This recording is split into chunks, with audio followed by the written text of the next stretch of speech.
Hello everyone, घटना चक्र हिंदी में आप सभी को स्वागत करती हूँ। तो आज का क्वेश्चन है, कालक्रम की दृष्टि से इनमें से सबसे पुराने कवि हैं। तो कौन से सबसे पुराने कवि हैं? तो विद्यापति जो है वो सबसे पुराने कवि हैं कालक्रम की दृष्टि से।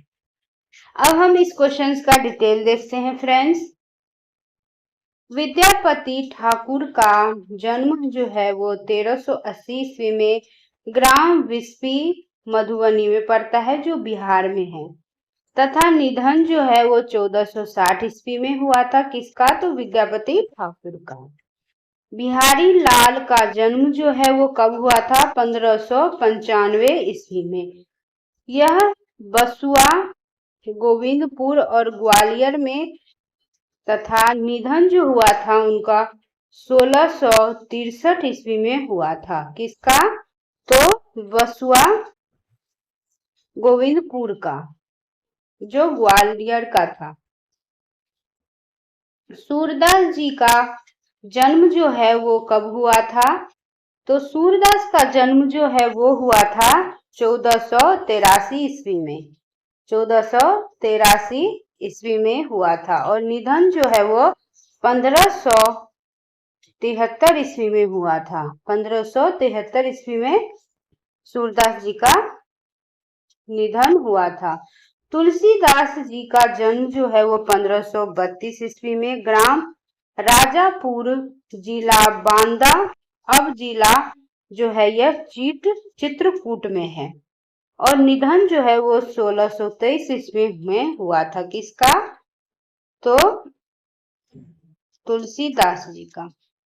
अब कालक्रम की दृष्टि से इनमें से सबसे पुराने जो कवि है वो विद्यापति है। हिंदी आलोचना में जातीय शब्द का राष्ट्रीय अर्थ में सर्वप्रथम प्रयोग किसने किया? तो भारतेंदु हरिश्चंद्र ने किया।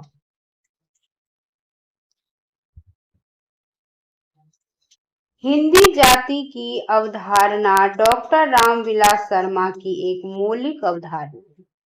उनकी सभी संस्थापनाओं में से यह स्थापना सर्वाधिक है, विवादग्रस्त रही है। अपनी इस स्थापना में वे जाति शब्द का प्रयोग नेशन, राष्ट्र के अर्थ में करते हैं। इस अर्थ में जाति शब्द का प्रयोग सबसे पहले भारतेंदु हरिश्चंद्र ने किया। उसके बाद कार्तिक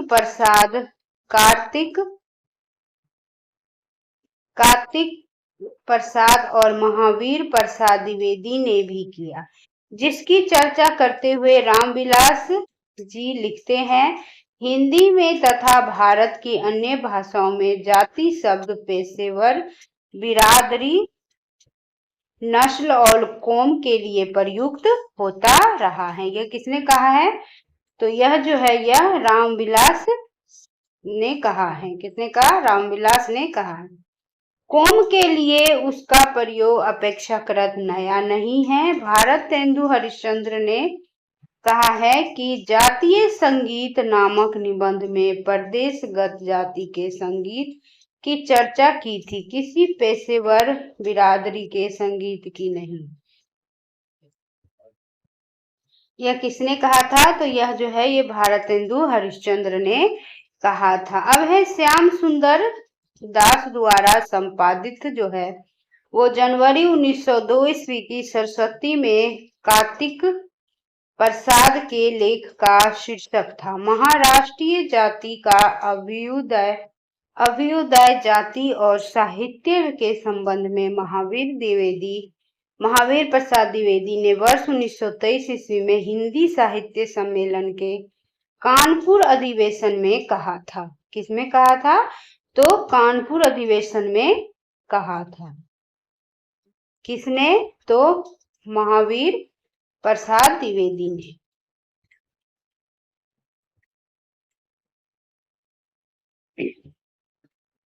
अब जिस जाति विशेष में साहित्य का अभाव या उसकी न्यूनता आपको दिखाई पड़े, आप यह निश्चित समझिए कि वह जाति असभ्य कि वह अपूर्ण सभ्य है।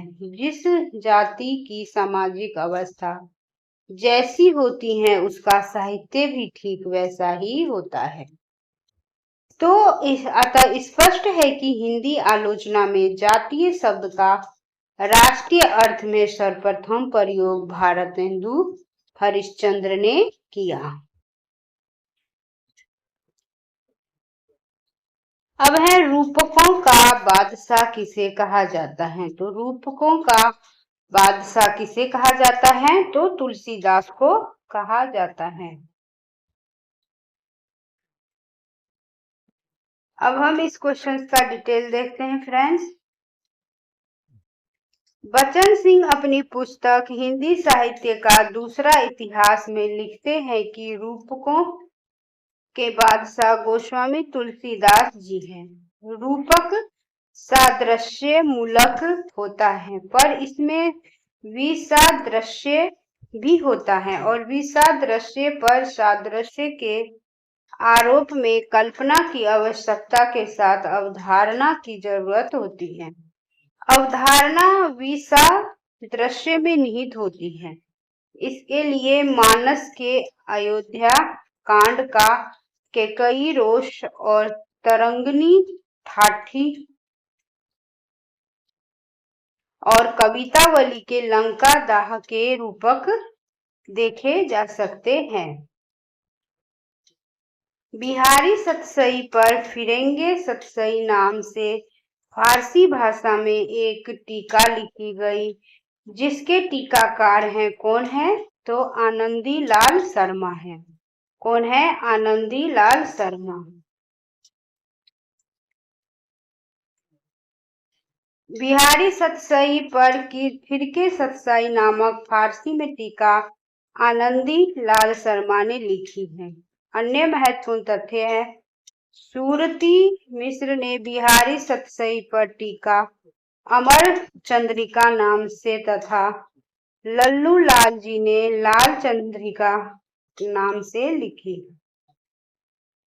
नेक्स्ट क्वेश्चन है, भाषा निज भाषा उन्नति अहे सब उन्नति को मूल, बिनु निज भाषा ज्ञान के मिटत न है को शूल। कविता किस पत्र में छपी थी, तो हिंदी प्रदीप में छपी थी। अब है, शिवा को बखानो की बखानो छत्रसाल को में शिवा का क्या अर्थ है, तो शिवाजी है। क्या अर्थ है शिवा का, शिवाजी अर्थ है।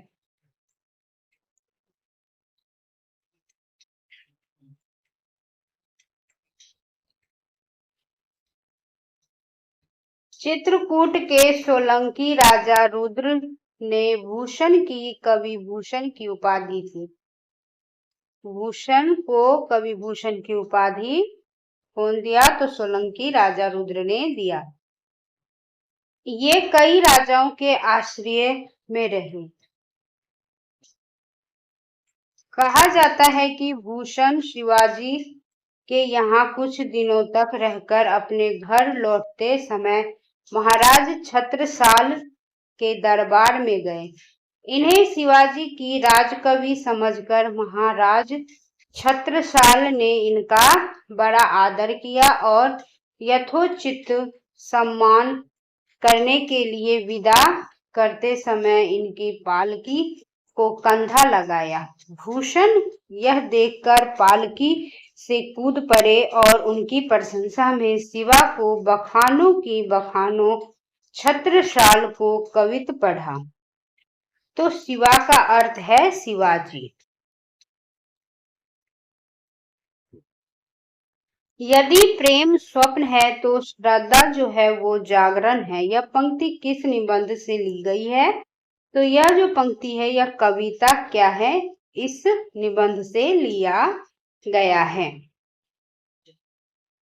आचार्य रामचंद्र शुक्ल की कृति जो है चिंतामणि निबंध संग्रह के द्वितीय निबंध कविता क्या है? से यदि प्रेम स्वप्न है तो श्रद्धा जागरण है, उससे लिया गया है। अधैर्य का कवि किसे कहा गया है? तो दिनकर को कहा गया है। अब हम इस क्वेश्चंस का डिटेल देखते हैं फ्रेंड्स।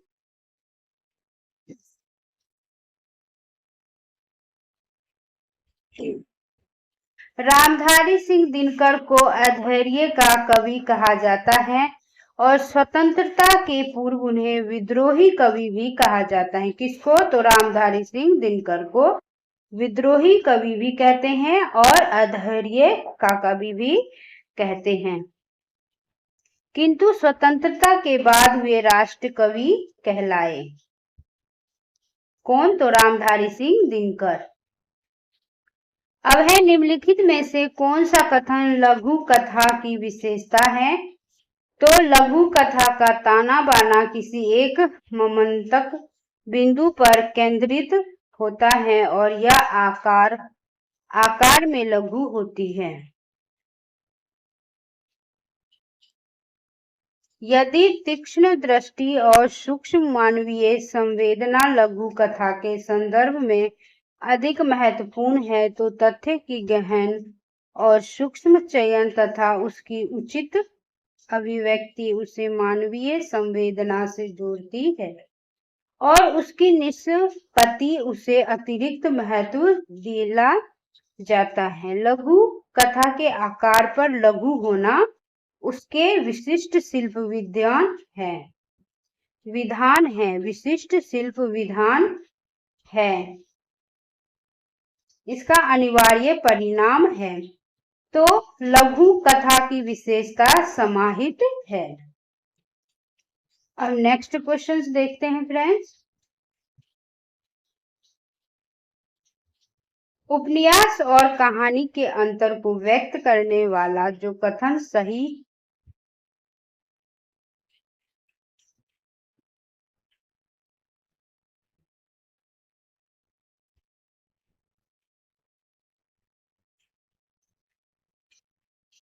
जो कथन सही नहीं है उसे छांटिए। तो इसका आंसर हो जाएगा डी। उपन्यास कहानी का लघु संस्करण होता है, कहानी उपन्यास का 10वां भाग होती है। लघु कथा से बड़ी कहानी होती है और कहानी से बड़ा उपन्यास है। कहानी उपन्यास का लघु संस्करण होती है जो एक घटना को समेटते हुए उसके सकारात्मक और नकारात्मक स्वरूप को विस्तार पूर्वक कहने की चेष्टा करती है। उपन्यास और कहानी का मूल अंतर है उसका विषय निरूपण। क्या है? विषय निरूपण।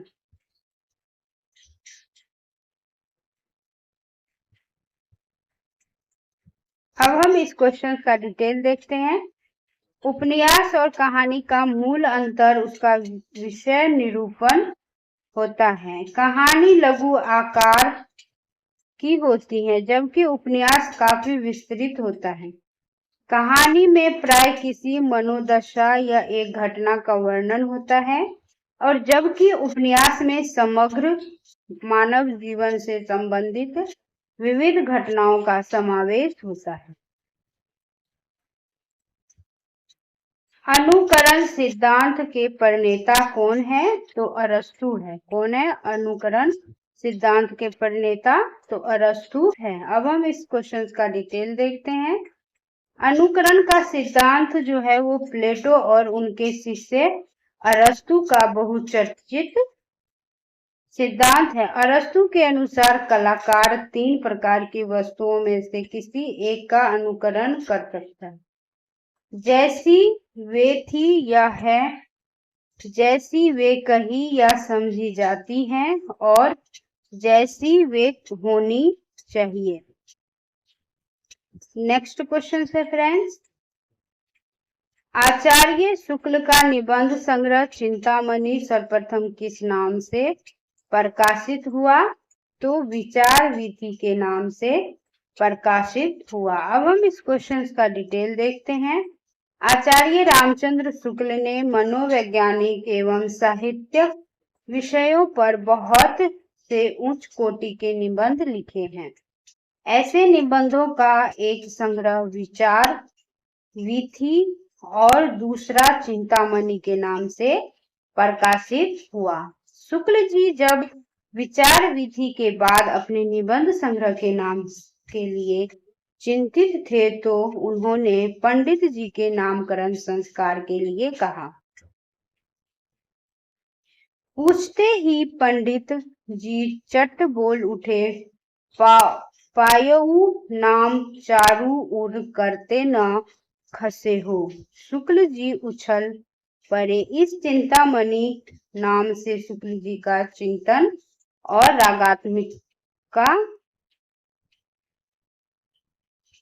और रागात्मिका वृत्ति दोनों का मेल तो हुआ ही, उनके हृदय कवि तुलसीदास का भी समावेश हो गया, जिनके आधार पर उन्होंने अपनी सिद्धांतों का भवन खड़ा किया। और अतः स्पष्ट है कि चिंतामणि ही पूर्व नाम से विचार विधि है। भ्रमर गुफा के लिए दूसरा उपयुक्त नाम है तो ब्रह्मरंध्र। क्या है? ब्रह्मरंध्र। भ्रमर गुफा जिसके अंतर्गत हठ योग आता है और इसका दूसरा उपयुक्त नाम है ब्रह्मरंध्र भी है। और नेक्स्ट क्वेश्चन है, साहित्य मनुष्य के अंदर का उच्छलित आनंद है। यह कथन किसका है? तो यह आचार्य हजारी प्रसाद द्विवेदी जी का यह कथन है। आचार्य हजारी प्रसाद द्विवेदी के अनुसार साहित्य वस्तुतः मनुष्य का यह उच्छलित आनंद है। क्या है? उच्छलित आनंद है जो उसके अंदर में अटाए नहीं अट सका था। प्रस्तुत पंक्ति इसी का संक्षिप्त रूप है। द्विवेदी जी का कथन है, साहित्य मानव जीवन से सीधा उत्पन्न होकर सीधे मानव जीवन को प्रभावित करता है और साहित्य में उन सारी बातों का जीवंत विवरण होता है जिसे मनुष्य ने देखा है, अनुभव किया है, सोचा है और समझा है। अब है नेक्स्ट क्वेश्चन फ्रेंड्स, लोकनायक वही हो सकता है जो समन्वय करने का अपार धैर्य लेकर आया हो। उनका सारा काव्य समन्वय की विराट चेष्टा है। तो तुलसीदास के संबंध में यह कथन किसका है? तो इसका आंसर हो जाएगा, यह हजारी प्रसाद द्विवेदी हो जाएगा। इसका आंसर सी हो जाएगा। अब हम इस क्वेश्चन का डिटेल देखते हैं फ्रेंड्स। भारतवर्ष का लोकनायक वही हो सकता है जो समन्वय का अपार धैर्य लेकर आया। उनका सारा काव्य समन्वय की विराट जो है चेष्टा है। तुलसी में केवल लोक और शास्त्र का ही समन्वय नहीं है, वैराग्य और ग्रस्त का निर्गुण और सगुण का पुराण और काव्य का भावावेश और अनासक्त चिंतन का और ब्राह्मण और चंडाल का और पंडित और अपंडित का समन्वय है। यह तुलसीदास के संबंध में यह कथन हजारी प्रसाद द्विवेदी का है। अब है हिंदी में तुलनात्मक आलोचना का शुभारंभ ने किया। तो किसने शुभारंभ किया? पद्म सिंह शर्मा ने किया। अब हम इस क्वेश्चन का डिटेल देखते हैं फ्रेंड। तुलनात्मक मूल्यांकन आलोच्य युगीन समीक्षा की प्रमुख प्रवृत्ति कही जा सकती है। तुलनात्मक आलोचना का आरंभ जो है वर्ष 1907 में पद्म सिंह शर्मा ने बिहारी और सादी की तुलना द्वारा किया। वर्ष 1908 से 1912 तक वे सरस्वती में संस्कृत और हिंदी कविता के बिंब प्रतिबिंब भाव की परीक्षा करते रहे। वर्ष 1910 ईस्वी में मिश्र बंधुओं का हिंदी नवरत्न प्रकाशित हुआ। मिश्र बंधु जो है वो हिंदी नवरत्न कब प्रकाशित हुआ? तो 1910 में। इसमें भी तुलनात्मक आलोचना का महत्व दिया गया। किसमें? तो हिंदी नवरत्न में। आगे चलकर तुलनात्मक आलोचना की धूम मच गई। लाला भगवान दीन और कृष्ण बिहारी मिश्र ने देव और बिहारी की विशद तुलना करते हुए एक को दूसरे से बड़ा सिद्ध करने का प्रयत्न किया। अब है नेक्स्ट क्वेश्चन, मनोवैज्ञानिक आलोचना के मूल में है तो व्यक्तिक चिंतन। क्या है? व्यक्तिक चिंतन। अब हम इस क्वेश्चन का डिटेल देखते हैं और आज का लास्ट क्वेश्चन का डिटेल देखते हैं। मनोवैज्ञानिक आलोचना के मूल में व्यक्तिक चिंतन है। मनोवैज्ञानिक आलोचना में काव्य अनुभूति के विश्लेषण पर अधिक बल दिया जाता है और रचना के मूल्यांकन पर कम। और मनोवैज्ञानिक आलोचना के अनुसार कविता कवि के व्यक्तित्व के अभिव्यंजना तक ही सीमित हो गई है और मनोवैज्ञानिक आलोचना की प्रक्रिया व्यक्ति मानस से रचना की ओर गतिशील होती है। रचना के यथार्थ से रचनाकार की सामाजिक चेतना के संबंध की उपेक्षा करती है, इसलिए उसका व्यक्तिवादी स्वरूप इतिहास विरोधी होता है। और मनोवैज्ञानिक आलोचना लेखक के व्यक्तित्व को सर्वाधिक महत्व देती है, लेकिन फ्राय की आलोचना में रचनाकार की चेतना और उसके अभिप्रायों की चर्चा के लिए कोई स्थान नहीं है। वीडियो देखने के लिए friends thank you so much. अगर वीडियो पसंद हो तो लाइक और सब्सक्राइब जरूर कीजिएगा और वीडियो को शेयर अधिक से अधिक करना न भूलें। वीडियो देखने के लिए धन्यवाद।